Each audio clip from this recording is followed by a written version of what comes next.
Jaya Radha Madhava Kunja Vihari.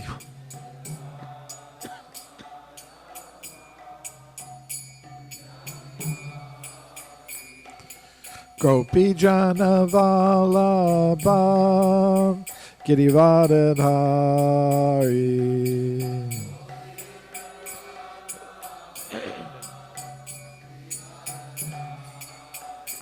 Shodanandana Vrajajana Ranjana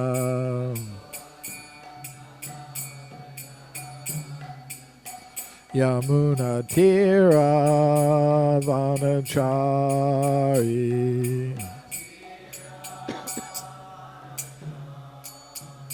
Jaya Radha Madhava Kunja Vihari.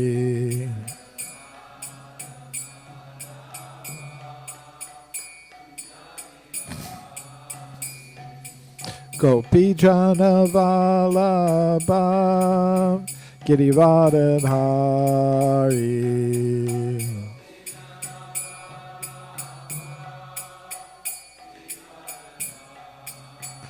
Shodanandana Vrajajana Ranjana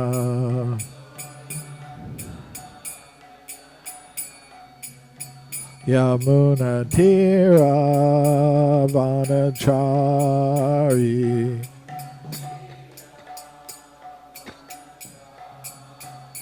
Jaya Radha Madhava Kunja Vihari.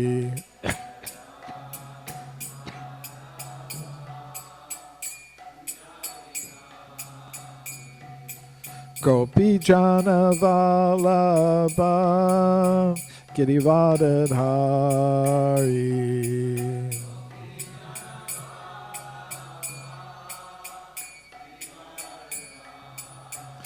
Shodanandana Vrajajana Ranjana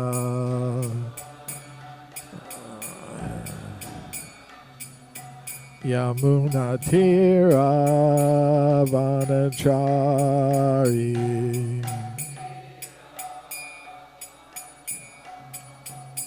Jaya Radha Madhava Kunja Vihari.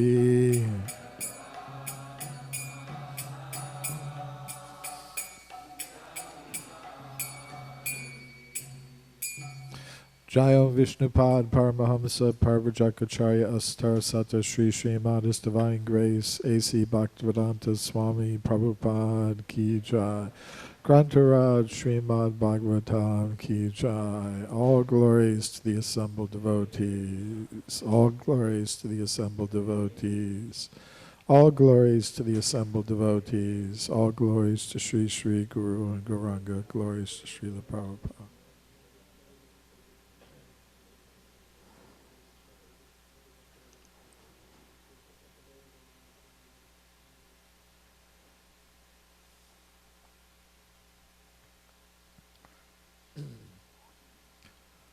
Om Namo Bhagavate Vasudevaya.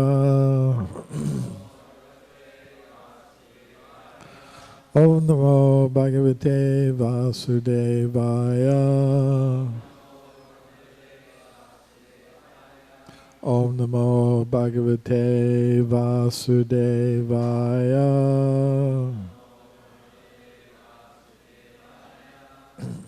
Srimad Bhagavatam, Canto 9, Chapter 4, Ambarish Maharaj offended by Durvasa Muni.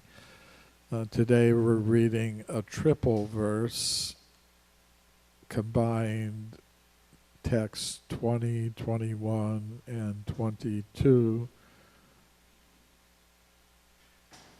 Or let's see what they are. Actually 18, 19, and 20. Yeah, 18, 19, and 20. So 18's up there.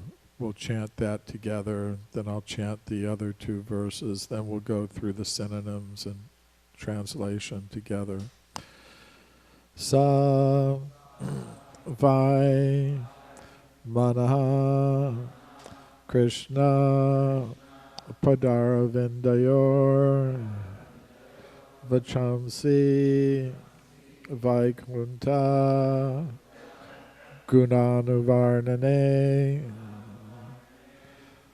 Karau Harer Mandira Marjanadishu Shrutim Chakarachyuta Sat Katodaye Savai Mana Krishna Padara Vindayor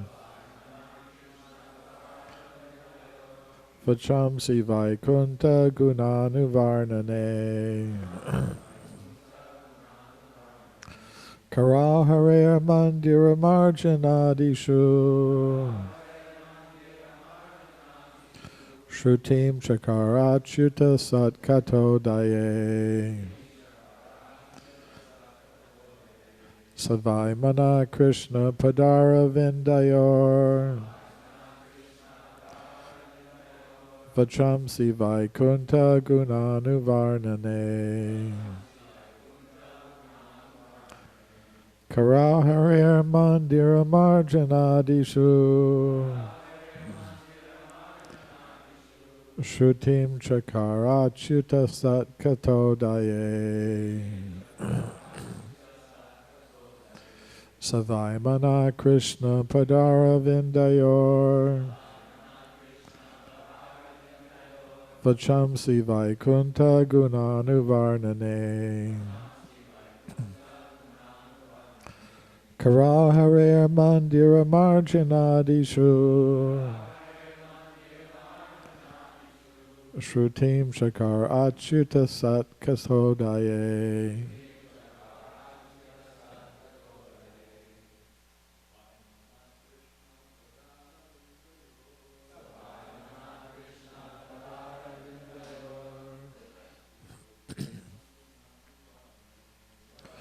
Vaikunta Gunanuvarnane Mandira Marjanadishu Shakarachyuta Satkato Daye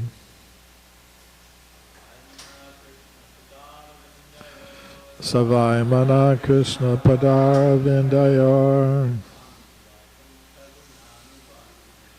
Vachamsi Vaikunta Gunanuvarnane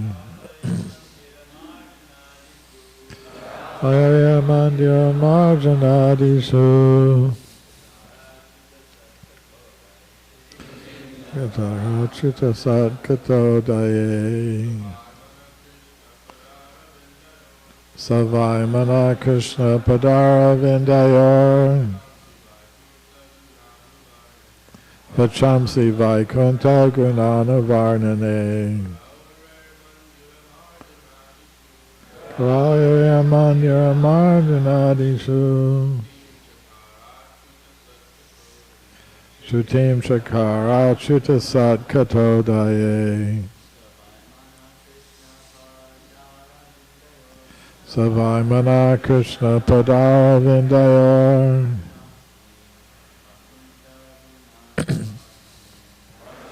Vaikunta Gunanuvarnane Ayaya Mandira Marjanadishu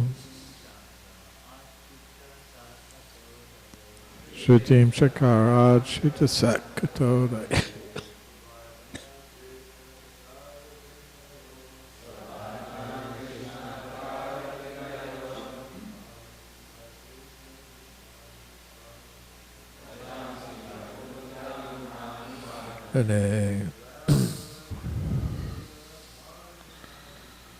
Karaya Mandira Marjanadishu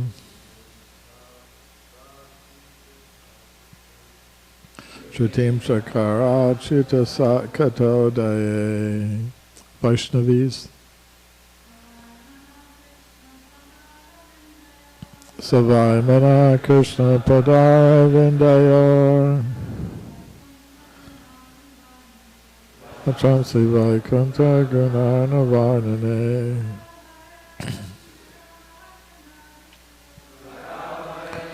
Yamajanadisu Rasita Satkatodaye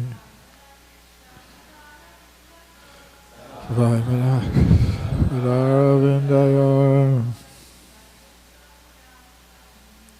Achamsi Vaikunta Gunana Varnane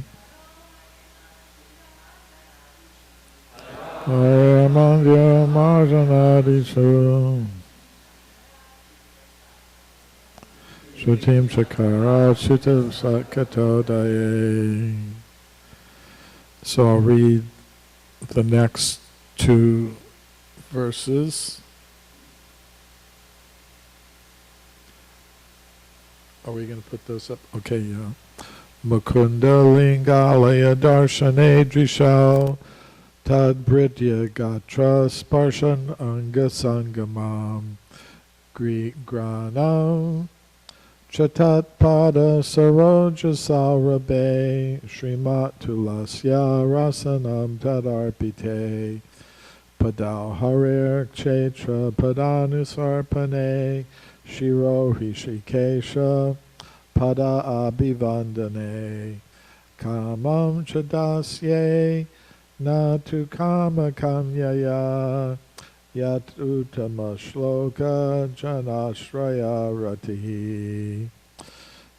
Synonyms. Saha, he, Maharaj Ambarish. Vai, indeed. Manaha, his mind. Krishna Pada Aravindayaho, fixed upon the two lotus feet of Lord Krishna. Vachamsi, his words. Vaikunta Guna Anuvarnane, describing the glories of Krishna. Karau, his two hands. Hare Mandira Marjanadishu, in activities like cleansing the temple of Hari, the Supreme Personality of Godhead. Shrutim, his ear. Chakara, engaged. Achyuta, of or about Krishna, who never falls down. Satkata Udaye, in hearing the transcendental narrations. Mukunda Linga Alaya Darshane, in seeing the deity and temples and holy dhams of Mukunda. Drishao, his two eyes. Tadbritya, of the servants of Krishna. Gatrasparshe, in touching the bodies. Angasangamam, contact of his body. Granam cha, and his sense of smell. Tatpada, of his lotus feet. Saroja, of the lotus flower. Saurabe, in smelling the fragrance. Srimat Tulasyaha, of the tulasi leaves. Rasana, his tongue. Tadarpite, in the prasad offered to the Lord. Pado, his two legs. Hare, of the personality of Godhead.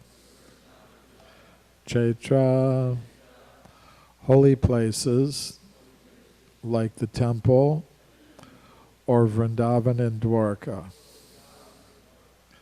Pada Anusarpane, walking to those places. Shiraha, the head. Rishikesha, of Krishna, the master of the senses. Pada Abhivandane, in offering obeisances to the lotus feet. Kamam cha, and his desires. Dasye, in being engaged as a servant. Na, not. Tu, indeed. Kama kamyaya, with a desire for sense gratification. Yata, as. Uttama shloka jana asraya, if one takes shelter of a devotee such as Prahlad. Ratahi, attachment. Translation and purport by His Divine Grace, Srila Prabhupada. Maharaj Ambarish always engaged his mind in meditating upon the lotus feet of Krishna, his words in describing the glories of the Lord, his hands in cleansing the Lord's temple, and his ears in hearing the words spoken by Krishna or about Krishna. He engaged his eyes in seeing the deity of Krishna, Krishna's temples, and Krishna's places like Mathura and Vrindavan. He engaged his sense of touch in touching the bodies of the Lord's devotees. He engaged his sense of smell in smelling the fragrance of tulasi offered to the Lord, and he engaged his tongue in tasting the Lord's prasad. He engaged his legs in walking to the holy places and temples of the Lord, his head in bowing down before the Lord, and all his desires in serving the Lord 24 hours a day. Indeed, Maharaj Ambarish never desired anything for his own sense gratification.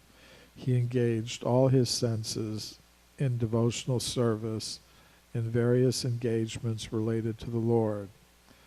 This is the way to increase attachment for the Lord and be completely free from all material desires. Purport. In Bhagavad Gita, chapter 7, text 1, the Lord recommends Maya Sakta Mana Partha Yogam Yunjad Madashrayaha. This indicates that one must execute devotional service under the guidance of a devotee or directly under the guidance of the Supreme Personality of Godhead. It is not possible, however, to train oneself without guidance from the spiritual master. Thus, according to the instructions of Srila Rupa Goswami, the first business of a devotee is to accept a bona fide spiritual master who can train him to engage his various senses in rendering transcendental service to the Lord. The Lord also says in Bhagavad Gita 7.1, Ashamshayam samagram mam yatagyas yasi tachranu. In other words, if one wishes, if one wants to understand the Supreme Personality of Godhead in completeness, one must follow the prescription given by Krishna by following in the footsteps of Maharaj Ambarish. It is said, Rishikena Rishikesha Sevanam Bhakta Uchate. Bhakti means to engage the senses in the service of the master of the senses, Krishna, who is called Rishikesh or Achyuta. These words are used in these verses. Achyuta Sat Kato Daye, Rishikesha Pada Abhivandane.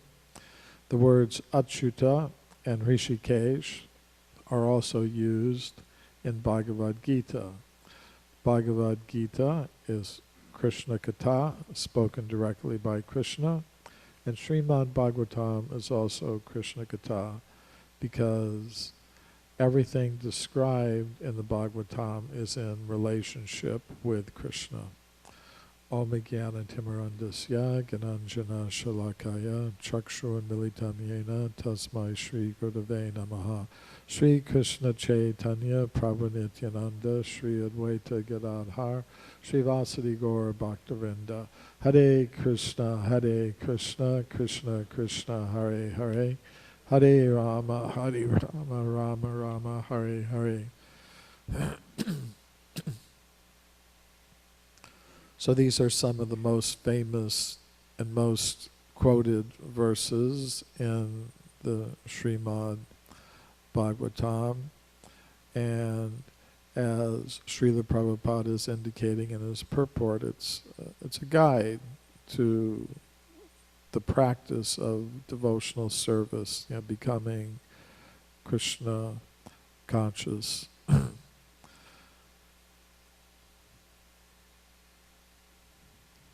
Here we're learning how to engage the mind and the senses in Krishna's service. In the Srimad Bhagavatam, we learn that there are 10 senses grouped around the mind. There are the Pancha Gyanendriyas, the 5 knowledge-acquiring senses. Those are sight, hearing, taste, touch, and smell.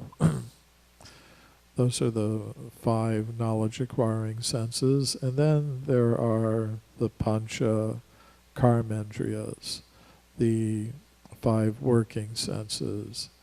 The arms, the legs that we use for walking, the voice that we use for speaking, and then the organs of evacuation and reproduction. So all of these senses are grouped around the mind. We may recall the story of the city of 9 gates earlier in the Srimad Bhagavatam, where King Paranjana, he enters this strange city, and in it he sees a beautiful young girl of marriageable age in a park. But he notices along with her there's this big bodyguard and 10 assistants. So when we pursue the analogy as it's explained in that part of the Srimad Bhagavatam, we learn that this big bodyguard is the mind, and the 10 assistants are the 10 senses that we're just mentioning. And King Paranjana, he corresponds to the soul that's entering the city of 9 gates, the material body with its 2 eyes, 2 ears, 2 nostrils, mouth, and other openings for evacuation and reproduction. So when the soul enters the city of 9 gates, it becomes associated with the mind and the 10 senses. And the fate of the soul depends upon how it deals with the mind and the 10 senses. If the mind and the 10 senses are engaged in the activities of material sense gratification, then the soul remains entangled in the cycle of birth, death, old age, and disease. Janma, Mrityu, Jara, Vyadhi, Dukkha, Dosh, Anudarshanam, Lord Krishna explains. So that is the position of the soul in material consciousness. This universe is actually manifested by Krishna for two purposes. One purpose is to provide a field of activities for souls that are not fit to exist in the spiritual world. Krishna Bahir Mukahana, Bhoga Vanchakari, Nikatashta Mayatari, Japatiya Dari. If the soul has turned away from Krishna somehow or other, then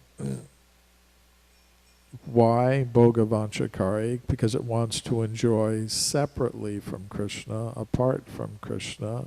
It wants to enjoy independently from the Supreme Lord. Then Maya is there to manifest a world for that soul to pursue its desires, Bhoga Vanchakari, its desires to enjoy itself separately from Krishna. But there's a price to be paid for this, and that is the material miseries and the cycle of birth and death. It's not the natural position of the soul. I mean, recently, I went to India. I was in the Calcutta airport, and it's a brand new airport, with big international terminal with high ceilings and walls made of glass. But I saw there was one bird inside the terminal. It's actually a crow, a raven. And this raven was just flying back and forth, in the international terminal, looking out at the other crows that were. So I could understand that this bird, this crow's in a dangerous position. He's never going to be happy, never going to be satisfied unless somehow or other he gets out of that airport because it's not his natural position where he's meant to be. It's going to be an anxiety and suffering until he gets where he belongs, or like the fish out of water example. So, one purpose of this universe is to give the soul a field of activity where it can attempt to enjoy self separately from Krishna, but it's also a place like a reform school or something. That opportunity is also there. Krishna is constantly trying to give the conditioned souls opportunities to use their mind and senses in a proper way. So the very first instruction, Savai Mana Krishna Padar Vindayo, somehow or other one has to fix the mind on Krishna. And if one does that, then it's easier to engage all of the knowledge acquiring and working senses in Krishna's service. Krishna also explains that in Bhagavad Gita, Man mana bhava mad bhakto, just focus the mind on me, think of me, and become my devotee, engage in the activities of devotional service. So here we're getting, in these verses, a classic example of how to engage the mind and the senses. The body is made of senses. So how to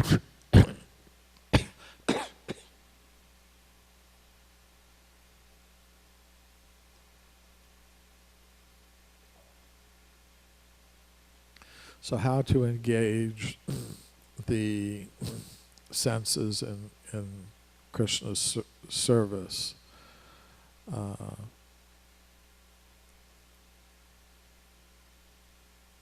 Now there's tremendous competition for the attention of the mind and senses in this world. We're learning, first of all, engage the mind in thinking of Krishna's lotus feet, Krishna's instructions, so many things. But there is so much subject matter for the mind. You know, the mind is being attracted to think about so many things other than the lotus feet of the Lord. So part of the practice of bhakti yoga, as Krishna explains to Arjuna in the Bhagavad Gita, is to keep bringing the mind back wherever it may wander, and it does wander. Chanchalam hi mana Krishna, Arjuna states, the mind is always wandering. It's very fickle. It's very strong. It goes here, it goes there. And Krishna tells Arjuna, yes, that's true, but wherever it goes, bring it back to me somehow or other. So this is a lifelong practice. We have to learn how to observe the mind, where it's going, what it's doing, and if it wanders away from Krishna consciousness, we have to learn how to bring it back. And that is a big part of the practice, the continuing practice of devotional service. And then there are the senses. As I explained, there are working senses, there are knowledge-acquiring senses. He engaged his words in describing the glories of the Lord. So the tendency to speak, to utter words, is there.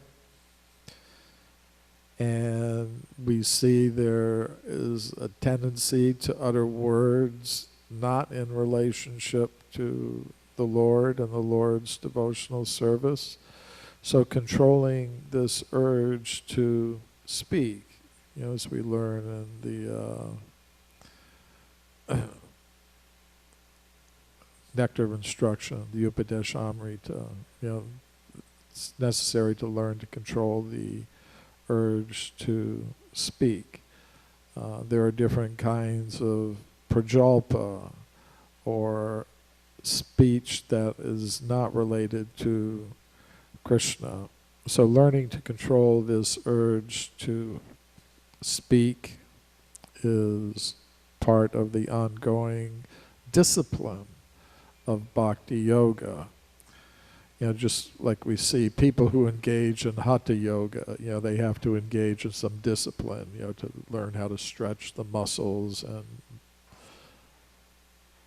take some discipline. It's not easy. Neither is it necessarily also easy to become advanced in devotional service. It requires controlling the mind, controlling the various senses. He engaged his hands in cleansing the Lord's temple. It means our working senses have to be engaged in activities of devotional service. Of course, there's so many other activities competing for the engagement of the senses.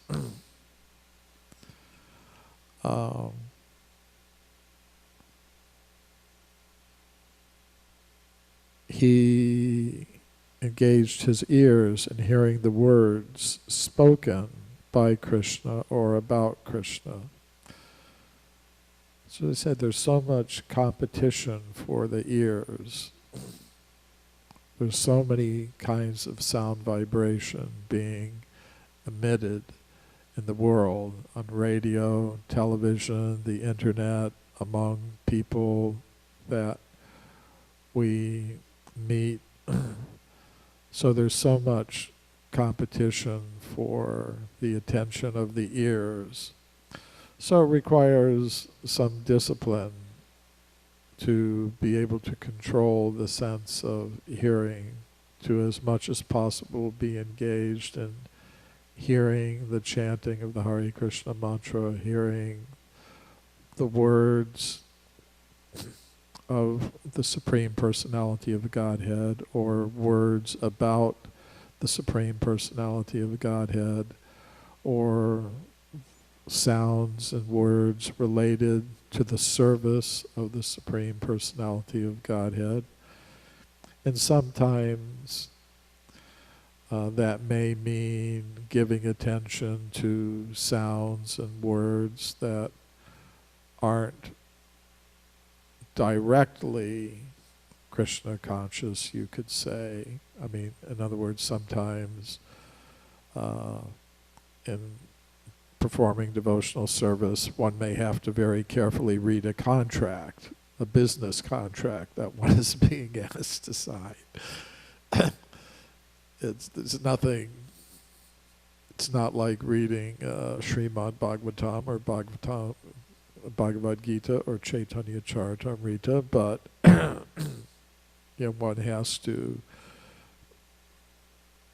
pay attention to the terms of the contract, and one may be speaking with the person you're making the contract with, whether it's to print books or to purchase a building or some other service, a car, and you may have to listen to things that on the surface aren't apparently directly Krishna conscious, but if it's related to Krishna's service, then that's part of devotional service. He engaged his eyes in seeing the deity of Krishna, Krishna's temples, and Krishna's places like Mathura and Vrindavan. So Srila Prabhupada has arranged the International Society for Krishna Consciousness in such a way that we are given a lot of facility for engaging our sense of sight in this way and other senses, as is being mentioned here. The deity is there, these wonderful paintings, windows on the spiritual world are there, the temple is here, the sacred places. Srila Prabhupada has made arrangements and given facilities so that the members of the International Society for Krishna Consciousness can visit, the sacred places like Mathura, Vrindavan, Mayapur, and so on. So in this way, we're learning in these verses how to engage all the working senses and knowledge-acquiring senses in Krishna's service. And they're all kind of grouped around the mind. And the mind kind of integrates all the inputs from the senses, like some multimedia software will engage visual imagery and sound imagery and put it all together. And one thing, actually it's kind of a mystery to science, how we're able to get a unified picture of the world with sound and sight and smell and everything all integrated in a unified package. They don't understand how that happens, but through Super Soul and the mind, it's happening. So if we are able to follow the example of Maharaj Ambarish and engage the mind and the knowledge acquiring and working senses in the way described here, then we make progress on the path of going back home, back to Godhead.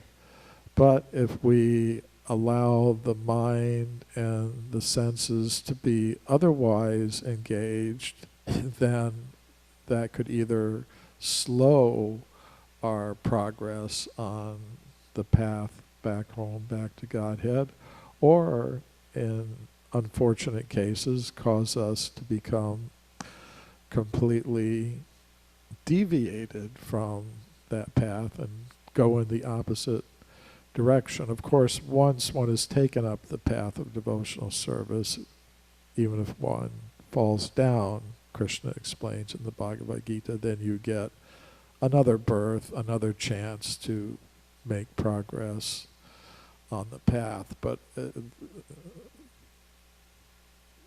that is not something we should take advantage of.